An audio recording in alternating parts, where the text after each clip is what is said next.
अस्सलाम वालेकुम first year बेटी। Open your biology book.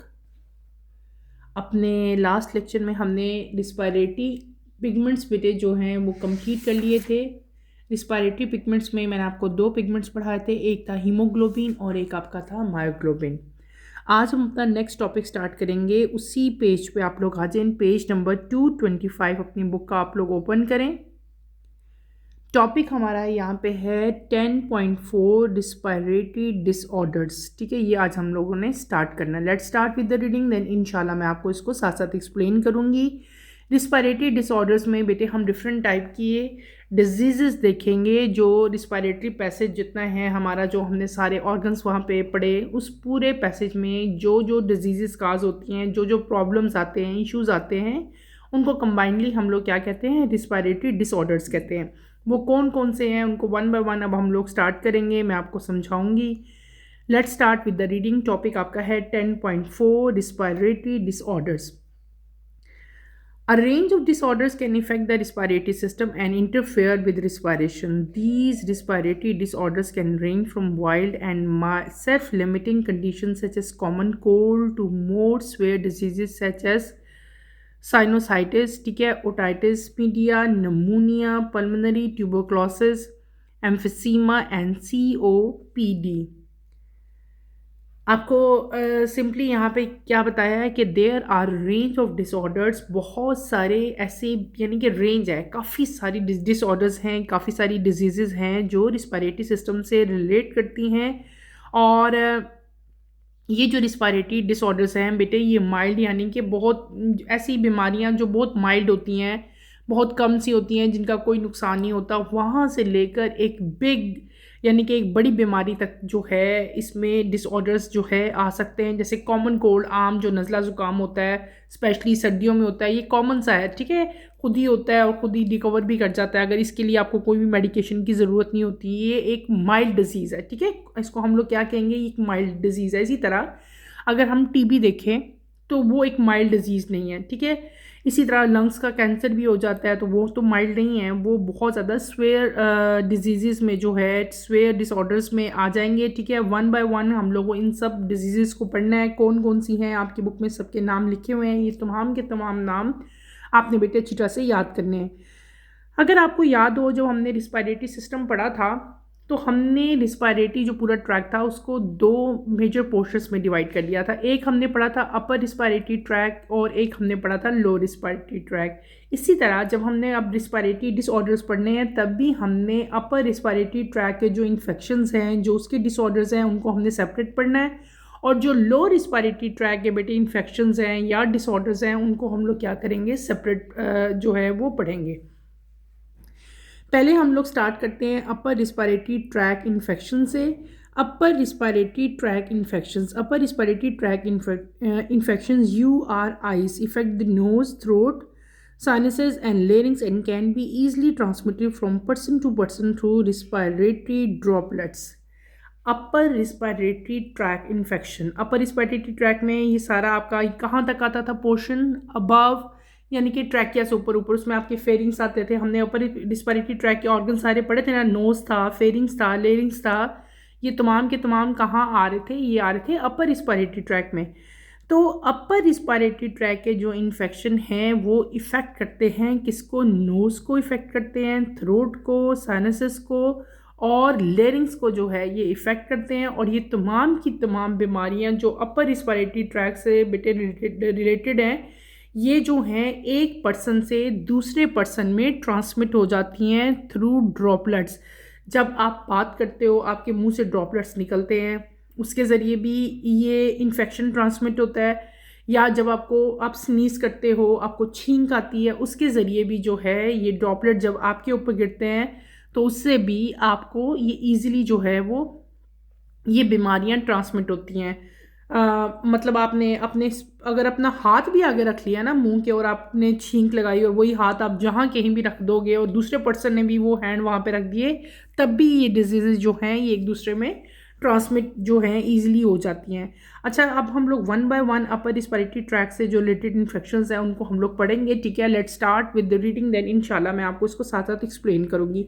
सबसे पहली यहाँ पे जो डिजीज़ हमें नज़र आ रही है अपर रिस्पिरेटरी ट्रैक इन्फेक्शन की, डेट इज़ साइनोसाइटस, ठीक है। क्या है ये? साइनोसाइटस, इसका नाम जो डिजीज़ का है ना, साइनोसाइटस कहते हैं इसको। नंबर 1 है अपर रिस्पिरेटरी ट्रैक इन्फेक्शन है। It is the inflammation of the lining of sinuses four paired air filled spaces that surround the nasal cavity, that is under the eyes, above the eyes, between the eyes and behind the eyes.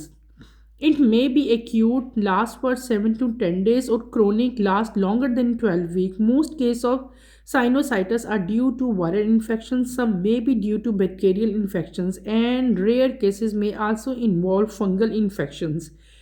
Symptoms of sinusitis include fever, Blurred note, pus-like nasal discharge, loss of smell, sense of smell, facial pain, a feeling of flame is falling from the back of the nose into throat, and headache that is sometimes aggravated by bending over. Treatment. Most cases are caused by virus and resolved without antibiotics. If it is due to bacterial infection, antibiotics or sulfa drugs are usually prescribed. Beside it, the physician may also prescribe nebulization, which can be useful in reducing inflammation in the sinuses and nose and to accelerate recovery. For chronic and recurring sinusitis, treatment may include nasal surgery in which the pathogens and mucus are removed. बेटे मैंने क्या reading की, अब अभी मैंने जो पहला यहाँ पे रिस्पिरेटरी डिसऑर्डर जिसकी मैंने अभी रीड आउट किया है, डैट इज साइनोसाइटस। साइनोसाइटस क्या चीज़ है? साइनोसाइटस इन्फ्लेमेशन है किस चीज़ की, यानी कि इन्फेक्शन है, ठीक है। इन्फ्लेमेशन है किस चीज़ की? ये है लाइनिंग ऑफ साइनसेस की जो है ये इन्फ्लेमेशन है। अब बात आती है वर्ड जो मैंने बोला साइनसेस। साइनसेस क्या चीज़ है? 4 पेयर, 4 पेयर हैं एयर फिल स्पेसिस के, ठीक है, अराउंड द नेजल कैविटी। यहाँ पे आओ, अगर इधर देखो, इस डायग्राम को और से देखो, ये फेस है। फेस में यहाँ पे ये आपके पास क्या आता है? 4 paired air fill spaces around the nasal cavity. Nasal cavity है, नेजल कैविटी में 4 एयर फिल्ड, 1 2 3 और ये ग्रीन कलर की 4। यहाँ पे आपको डिफरेंट कलर्स शो हो रहे हैं, गौर से देखो। एक है ये ऑरेंज कलर, एक है ये ग्रीन कलर, एक ये रेड कलर और एक ये पर्पल कलर, और आपको उसकी लोकेशन नहीं बता दी है कि फेस पे ये कहाँ प्रेजेंट है। ये क्या चीज़ें हैं बेटे? ये 4 पेयर हैं, 1 2 3 4, ये 4 पेयर्स हैं, एयर फिल्ड स्पेसेस हैं, ठीक है, जो नेजल कैविटी के इर्द गिर्द होती हैं। ये नेजल कैविटी है ना सारी, इसके इर्द गिर्द जो है ये प्रेजेंट होती है। एक प्रेजेंट होती है अबव आइज, ये देखो आइज के ऊपर है, एक है बिहाइंड आइज, आइज के पीछे हैं, और एक है बिटवीन आइज एंड नोज। ये आइज है, ये नोज़ है, इन दोनों के दरमियान में भी प्रेजेंट है ये ग्रीन कलर की, ये बिटवीन आइज एंड नोज़ है। और एक ये जो ऑरेंज कलर की आपको नज़र आ रही है ये आइज के नीचे है, यानी कि इसको हम लोग क्या कह लेंगे? Under eyes. अब समझ आइए साइनसेस क्या है? ये 4 पेयर हैं, देखो, एयर स्पेसिस से फिल्ड होते हैं, ठीक है, और ये नेजल कैविटी के इर्द गिर्द प्रेजेंट होते हैं। इन चारों की जगह कौन कौन सी है? एक अबव आई है, एक बिहाइंड आई है, एक बिटवीन नोज एंड आइज है, और एक जो है वो अंडर आइज है। क्लियर हो गया? अब आपको समझ आ गई कि ये इसकी लोकेशन कैसे है, आपकी डायग्राम भी बनी हुई है। तो साइनोसाइटस क्या है? ये इन्फ्लेमेशन होगी किसकी? साइनसेस की। और साइनसेस क्या है? ये 4 पेयर जो है एयर फिल्ड स्पेसेस हैं जिन्होंने नेजल कैविटी को सराउंड किया होता है, ठीक है, समझ आ गई है। और कहाँ कहाँ प्रेजेंट है वो मैंने सारे आपको बताए, ठीक है।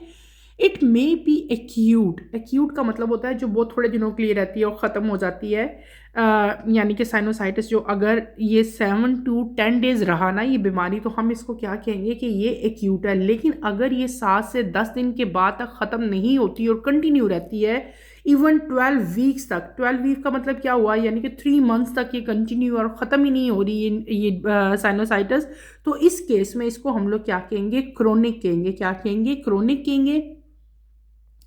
अब दो तरह की होगी ना साइनोसाइटिस, अगर टाइप्स आती हैं, आपका क्वेश्चन आता है कि इसकी टाइप्स क्या हैं, तो आप बता सकते हो। एक है एक्यूट और एक कौन सी है, क्रोनिक। एक्यूट कौन सी है, जो 7 to 10 डेज रहती है, उसके बाद ये ख़त्म हो जाती है बीमारी।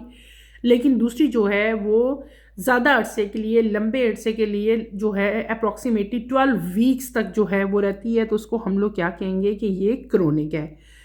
ज़्यादातर केसेस में जो साइनोसाइटिस है बेटे, ये वायरल इन्फेक्शन होता है, ठीक है, और लेकिन कभी कभार ये बैक्टीरियल इन्फेक्शन भी होता है। ज़्यादातर ये क्या है, वायरल इन्फेक्शन है, और कभी कभार ये क्या होता है, बैक्टीरिया की वजह से भी साइनोसाइटिस हो सकती है। और इसमें रेयर केसेस, यानी कि रेयर होते हैं एक या दो, बहुत कम केसेस, कभी कभार फंगल इन्फेक्शन की वजह से भी साइनोसाइटिस हो सकता है। अब तीन चीज़ें हमने यहाँ पे पढ़ ली, viral infection, bacterial infection and fungal infection. ज़्यादातर ये किससे होती है, वायरल से। थोड़ी बहुत बीच में परसेंटेज बैक्टीरिया की भी है, बैक्टीरिया की वजह से भी इन्फेक्शन होता है, और बहुत रेयर होता है, बहुत कम, 1% शायद हो कि ये साइनोसाइटिस जो है ये फंगल इन्फेक्शन की वजह से भी कॉज हो।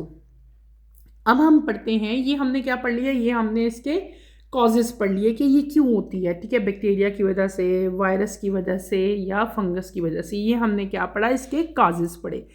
अब हम आते हैं बेटे इसके सिम्टम्स की वजह से, कि अगर आपको साइनोसाइटिस हो तो आपको कैसे पता चलेगा कि आपको ये डिजीज़ है, इसके सिम्टम्स क्या हैं, इसकी अलामतें क्या हैं, ये हम पढ़ेंगे। सबसे पहला इसका जो सिम्टम है वो क्या है, डैट इज़ फीवर। फीवर क्या होता है कि आपको बुखार होगा, क्या होगा, आपको टेम्परेचर होगा, आपको फीवर होगा। नंबर 2 सिम्टम इसका क्या है, प्लज्ड नोज़। आपका नोज़ जो है वो भरा रहेगा, ठीक है, हमेशा एक सिक्रीशन से जो है वो नोज़ भरा रहता है, नोज़ आपको आता है, ठीक है। तीसरा चीज़ क्या है, पस लाइक नेज़ल डिस्चार्ज। आपके नेज़ल से, आपकी नोज़ से हमेशा एक डिस्चार्ज जो है वो होना शुरू होता है, पस लाइक डिस्चार्ज जो है वो स्टार्ट हो जाता है। फोर्थ सिम्टम क्या है, loss of sense of smell. जो आपकी जो सूंघने की सलाहियत है, जो आप स्मेल करते हो, वो क्या हो जाती है, वो ख़त्म हो जाती है, यानी कि लॉस हो जाती है। आप किसी भी चीज़ को स्मेल नहीं कर सकते, आपको स्मेल फील नहीं होती। उसके बाद क्या आता है, फेशियल पेन। आपके पूरे फेस पे, आपके जॉज में, ठीक है, आपके जो चीक्स हैं, इनमें क्या होती है, बहुत ज़्यादा पेन होती है।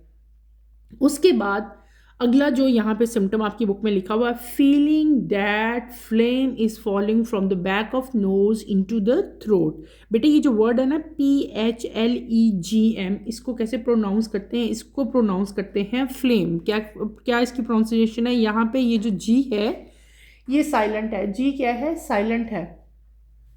इसको क्या बोलोगे आप लोग, फ्लेम कहोगे। क्या कहोगे, फ्लेम कहोगे। अब ये फ्लेम क्या चीज़ है बेटे, फ्लेम समझो इसको, ये क्या है, इसको अंडरलाइन करो, मैं समझा रही हूँ आपको। फ्लेम क्या है, फ्लेम एक थिक म्यूकस मेम्ब्रेन, एक ना एक समझो आप लोग डिस्चार्ज है, थिक म्यूकस डिस्चार्ज है। और ये कहाँ से डिस्चार्ज होता है, ये डिस्चार्ज होता है रिस्पायरेटरी जो पैसेज है ना, उसके अंदर जो मेम्ब्रेन है वहाँ से जो है ये डिस्चार्ज होता है, और उस डिस्चार्ज को हम लोग क्या कहते हैं, फ्लेम कहते हैं। दोबारा बता देती हूँ, फ्लेम क्या चीज़ है, फ्लेम बेटे थिक म्यूकस है, म्यूकस लाइक स्ट्रक्चर इसका होता है, थिक म्यूकस है। और ये कौन सेक्रीट कर रहा है, रिस्पायरेटरी पैसेज जो है उसके अंदर मेम्ब्रेन प्रेजेंट है, म्यूकस मेम्ब्रेन, वो जो है इस तरह की सक्रीशन जो है वो प्रोड्यूस कर रही है। और इस तरह की थिक सक्रीशन को जो वो रिस्पायरेटरी पैसेज की जो म्यूकस मेम्ब्रेन है वो एक क्या चीज़ प्रोड्यूस कर रही है, मैंने भी कहा एक थिक, आप कह सकते हो कि थिक मटेरियल जो है वो एक प्रोड्यूस कर रहा है, थिक सक्रीशन प्रोड्यूस करता है। उस सक्रीशन को हम लोग क्या कहते हैं, फ्लेम कहते हैं। तो ये फ्लेम जो है ये प्रोड्यूस होगा, और ये फॉल करेगा from the back of the nose, यानी कि नोज़ में से ये गले के अंदर जो है, थ्रोट के अंदर जो है ये जाएगा। इसकी वजह से क्या है, और इसके अलावा बहुत ज़्यादा हेडेक होगी, और कभी कभार इतनी हेडेक होती है कि सर को हिलाने से भी जो है, आपको गर्दन को हिलाने से भी पेन जो है वो महसूस होती है। ये सारे क्या हो गए, इसके सिम्टम्स हो गए। आगे चलें हम लोग, तो आगे हमें क्या बताया हुआ है, आगे हमें बताया हुआ है ट्रीटमेंट, यानी कि अगर आपको साइनोसाइटिस होता है तो इसका ट्रीटमेंट क्या है, ये बीमारी किस तरह से ठीक होगी।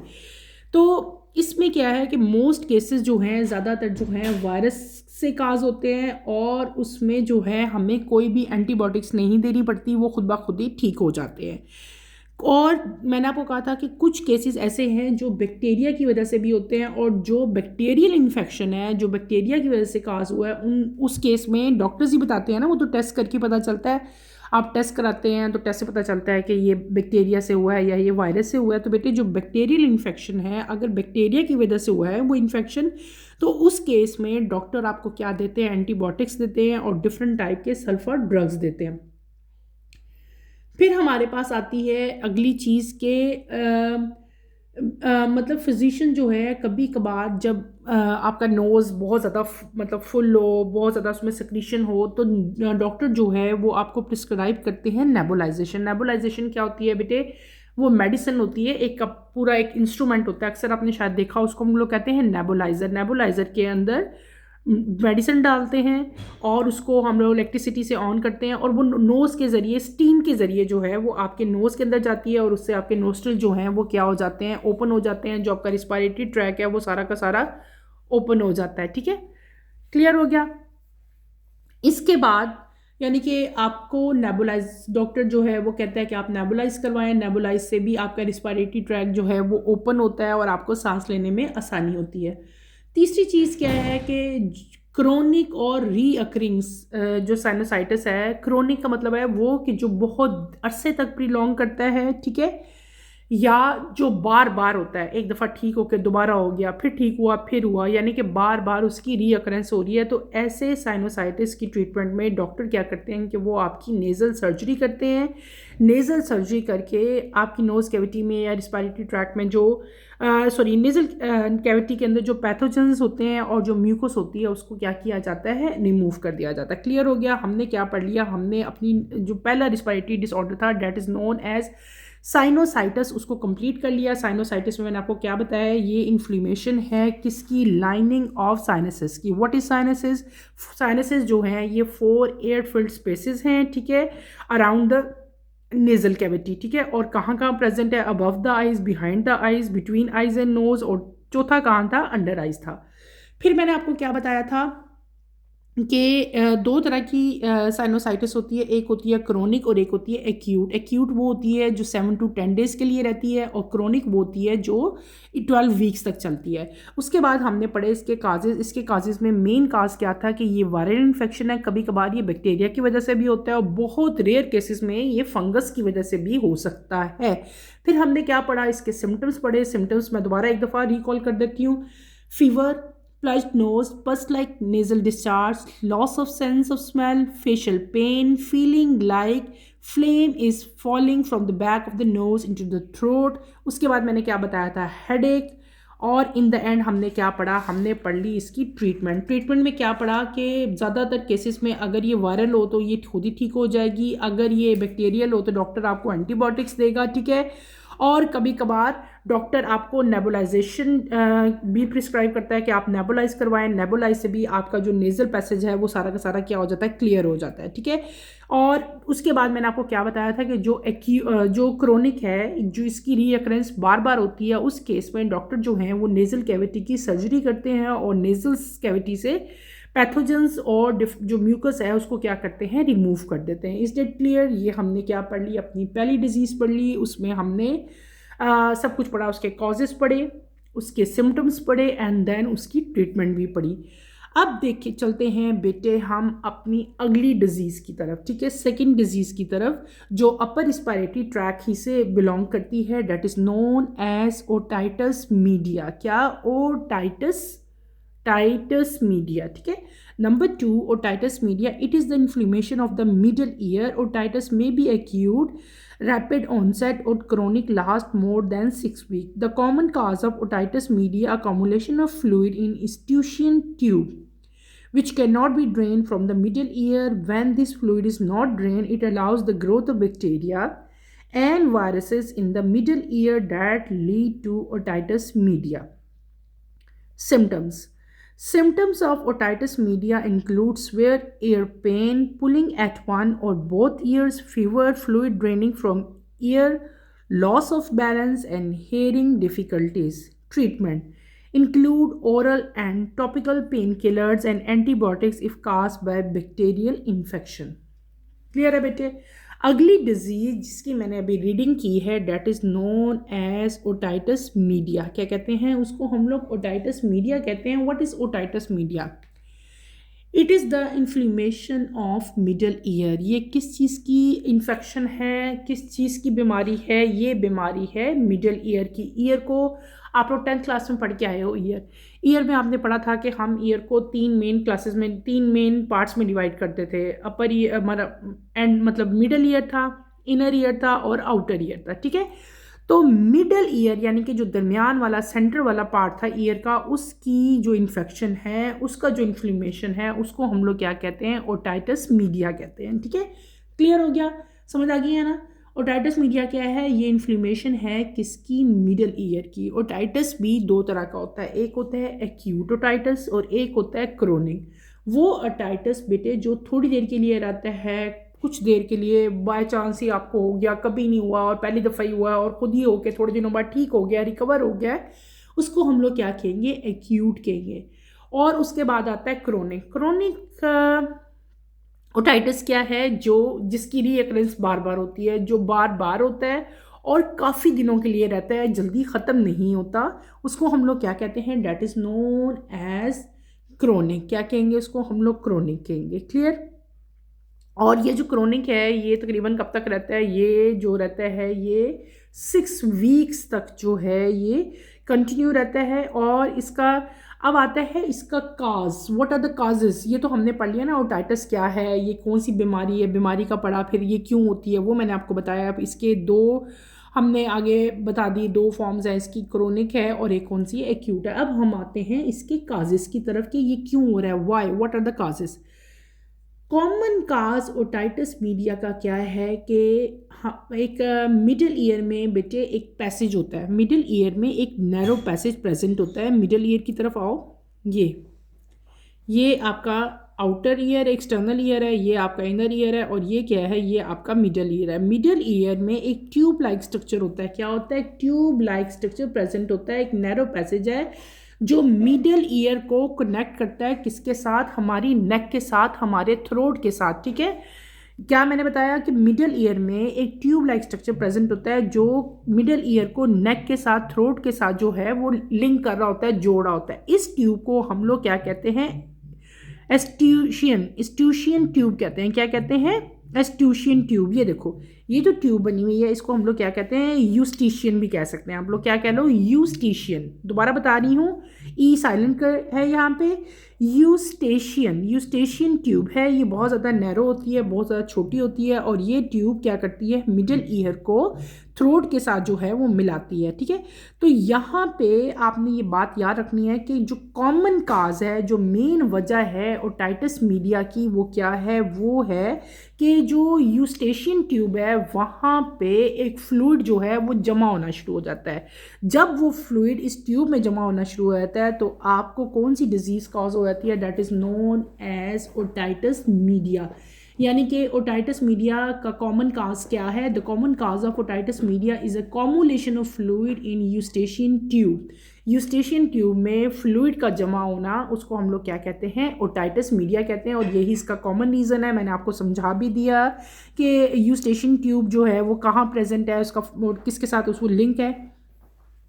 अब क्या होता है कि जब फ्लूइड बेटे जमा होना शुरू होता है तो फ्लूइड जो है वो मिडल ईयर से ड्रेन नहीं होता। ठीक है, और ये फ्लूइड जब ड्रेन नहीं होता तो इसके अंदर ये फ्लूइड है ना, एक ये ड्रेन ही नहीं हो रहा, उधर ही जमा होता जा रहा है। जब ये फ्लूइड उधर जमा होता जाता है तो इस फ्लूइड के अंदर बैक्टीरिया और वायरस की ग्रोथ शुरू हो जाती है। ठीक है, और मिडल ईयर यानी कि मिडल ईयर में ये फ्लूइड जमा हो गया, उस फ्लूइड के वो फ्लूइड ड्रेन नहीं हुआ, वो फ्लूइड इधर का उधर ही जमा है। उस फ्लूइड के अंदर वायरस और बैक्टीरिया की ग्रो शुरू हो जाती है, जिसकी वजह से ओटाइटिस मीडिया डिजीज़ जो है वो कॉज हो जाती है। क्लियर?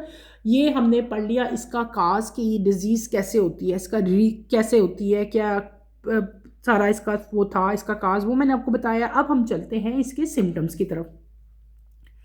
इसके सिम्टम्स की तरफ अगर हम चलें तो इसके सिम्टम्स में हमारे पास पहला सिम्टम आता है severe ear pain and fever. कान में बहुत ज़्यादा पेन होती है और फीवर यानी कि टेम्परेचर हो जाता है।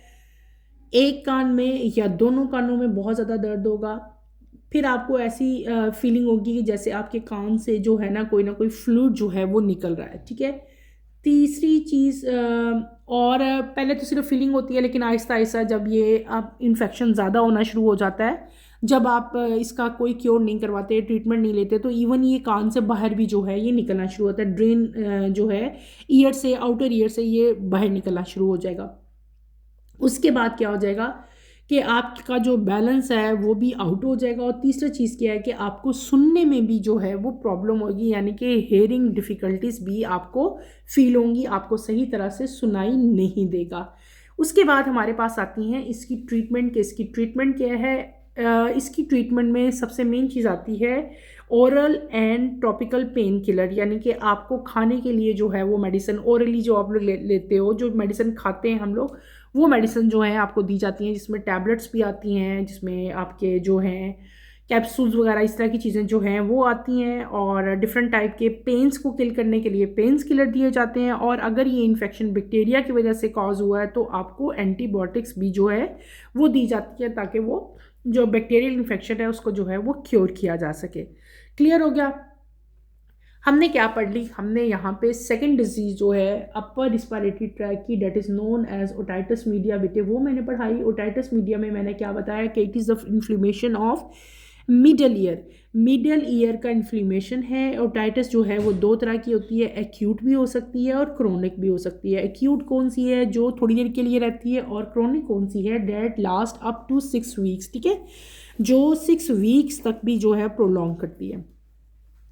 उसके बाद हमने पढ़ा what are the causes of otitis media. इसके काजेस मैंने आपको पढ़ाए। तो इसका काजेस क्या था? जो कॉमन काज है ओटाइटिस मीडिया का वो क्या है? अकोमुलेशन ऑफ फ्लूइड, फ्लूइड का जमा होना। कहाँ बेटे? इन यूस्टेशियन ट्यूब, ठीक है, यूस्टेशियन ट्यूब में किस फ्लूइड का जमा हो जाना। फिर मैंने आपको बता दिया था कि यूस्टेशियन ट्यूब क्या होती है। यूस्टेशियन ट्यूब जो है मिडिल ईयर में एक छोटा सारा एक पार्ट है, उसको हम यूस्टेशियन ट्यूब कहते हैं। यूस्टेशियन ट्यूब क्या करती है? वो ईयर को, यानी कि हमारे कानों को हमारे थ्रोट से मिलाती है, ठीक है। अगर इस डायग्राम में मैंने आपको बताया था कि ये मिडल ईयर है, ये जो ट्यूब लाइक स्ट्रक्चर आपको रेड कलर में नज़र आ रहा है, this is known as Eustachian tube, ठीक है। और ये ट्यूब कहाँ मिली होती है? ये हमारे थ्रोट में जाके जो है मिलती है, ज्वाइन होती है। फिर मैंने आपको इसका रीज़न ही बता दिया। इसका रीज़न कॉमन काज क्या है कि accumulation of fluid in Eustachian tube, ठीक है, और which can not be drain. ये जब अकोमुलेशन होता है तो ये क्या होता है? इसका ड्रेनेज नहीं होता, उधर ही जमा होना शुरू होता है। जब वो वहाँ पे जमा होना शुरू होता है तो वहाँ पे बैक्टीरिया की और वायरस की ग्रोथ शुरू हो जाती है, ठीक है। और जब वायरस और बैक्टीरिया यहाँ पे ग्रो करते हैं तो वो इन्फेक्शन काज कर देते हैं, और उस इन्फेक्शन को हम लोग क्या कहते हैं? ओटाइटिस मीडिया कहते हैं। क्लियर? फिर हमने क्या पढ़े थे? फिर हमने पढ़े इसके सिम्टम्स। इसके सिम्टम्स में मैंने क्या क्या सिम्टम बताए? सबसे पहला सिम्टम मैंने बताया स्वेयर ईयर पेन, कान में बहुत शदीद दर्द होता है। एक कान में भी हो सकता है, दोनों कानों में भी हो सकता है। इन्फेक्शन जो है ना, एक कान में भी होता है, बाजू का दोनों कानों में भी होता है। तो ईयर में जो है वो बहुत ज़्यादा स्वेयर पेन होती है, फीवर हो जाता है, यानी कि बुखार हो जाता है। दूसरा क्या है? पुलिंग एट वन और बोथ ईयर्स, आपको इतनी ज़्यादा पेन फील होती है, आप यहाँ पे इरिटेशन फील होती है, खारिश करते हो। फिर आपके पास क्या आता है? Fluid drain from year. जब इन्फेक्शन हो जाता है ना, तो इन्फेक्शन होने के बाद जो फ्लूइड है वो क्या होना शुरू होता है? वो आपके कान से बाहर निकलना शुरू हो जाता है। लॉस ऑफ बैलेंस है और हेयरिंग डिफ़िकल्टीज़ है, यानी कि आपको सुनने में भी प्रॉब्लम फील होगी। यहाँ पे मैंने बेटे एक वर्ड बोला, आप लोग कंफ्यूज ना होना। यहाँ पे एक वर्ड था पुलिंग एट वन और बोथ ईयर्स। अक्सर आप लोगों को फीलिंग होती है ना, हमें लग रहा होता है कि हमारे कान में कुछ है, हम कोई चीज़, कोई पिन लेके, कोई उंगली लेके अपने कान में घुमाना शुरू कर देते हैं। यानी कि पुलिंग मीन, यहाँ पे जो पुलिंग का वर्ड यूज़ हो रहा है ये बेसिकली क्या चीज़ है? This is feeling. ये एक फीलिंग है, एक एहसास है, हमें ये चीज़ फील हो रही होती है कि there is something in our ears, हमारे कानों में कुछ चीज़ है, ठीक है। तो हम क्या करते हैं? कान में खारिश करते हैं, उस चीज़ को पुल करने की, निकालने की कोशिश करते हैं, ठीक है। हमें ऐसी फीलिंग होती है जैसे हमारे कान में कुछ है। बेसिकली वो क्या है? वही फ्लूइड है जो जमा है और जो कानों से बाद में निकलना शुरू हो जाता है। तो पुलिंग का मतलब क्या है कि आप कोशिश करते हैं, आपको ऐसी फीलिंग होती है कि आपके कान में कुछ चीज़, आप उसको निकालने की कोशिश करते हो, ठीक है, क्लियर हो गया। और उसके बाद मैंने लास्ट आपको क्या बता दिया, हेयरिंग डिफ़िकल्टीज़, यानी कि आपको सुनने में भी प्रॉब्लम होता है, आपको सुनाई सही तरह से नहीं देता। इन द एंड हमने क्या पढ़ा था, हमने पढ़ी थी इसकी ट्रीटमेंट में क्या पढ़ाया था मैंने आपको, oral and topical pain killers दिए जाते हैं, और अगर ये इन्फेक्शन बैक्टीरिया की वजह से काज हुआ तो आपको डॉक्टर जो है वो एंटीबायोटिक जो है वो प्रिस्क्राइब करते हैं। क्लियर हो गया। आज के लेक्चर में मैंने आपको 2 डिजीजेस पढ़ाई जो अपर रिस्पायरेटरी ट्रैक से लिंक थी, ठीक है। पहली हमने क्या पढ़ी, पहली हमने पढ़ी साइनोसाइटिस, ठीक है। साइनोसाइटिस क्या था, inflammation of lining of sinuses. दूसरी डिजीज हमने अपर रिस्पायरेटरी ट्रैक की क्या पढ़ी, ओटाइटिस मीडिया। ओटाइटिस मीडिया किसकी बीमारी थी, it is the inflammation of middle ear. Clear हो गया।